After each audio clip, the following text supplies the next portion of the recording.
আমরা এই মুহূর্তে রয়েছি ঠাকুরগাঁও জেলার যে সবচেয়ে বড় কাঁচামাল আড়ত রয়েছে সমবায় মার্কেট, সেই মার্কেট থেকে আমরা একটু জানানোর চেষ্টা করব যে বর্তমান বৃষ্টির কারণে কিন্তু বিভিন্ন জেলায় কিন্তু যে কাঁচামাল রয়েছে সেই দাম কিন্তু বৃদ্ধি পেয়েছে। তবে সেই তুলনায় ঠাকুরগাঁও জেলায় কিন্তু কাঁচামাল যে রয়েছে সেই দাম কিন্তু আপাতত স্থির রয়েছে। আমরা যেমনটি দেখছি, আমরা একজন ক্রেতার সাথে কথা বলবো। এই যে আমরা দেখছি কয়েকদিন টানা বৃষ্টির কারণে কয়েকদিন আগে একটু বাজার চড়া ছিল, এখন স্থিতিশীল হয়ে আসছে, মানে আমদানি বাড়ছে আরতে।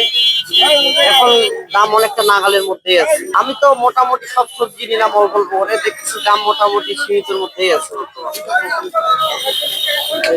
লাউ নিলাম, লাউ নিলাম 20-25-এর মধ্যে। আর শশা 25 টাকা, শশা 35 আগে ছিল 60 টাকা।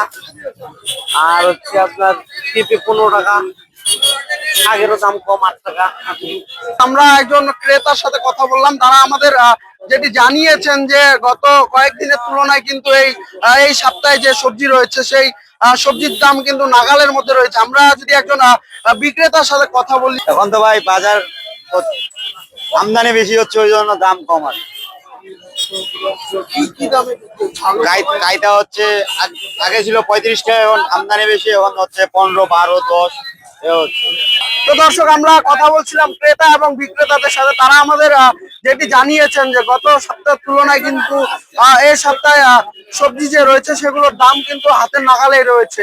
তো সব মিলিয়ে এই ছিল আমার কাছে ঠাকুরগাঁও যে সমবায় আড়ত রয়েছে সেই আড়তের সর্বশেষ। Mohammad Habib, RC TV, Thakurgaon.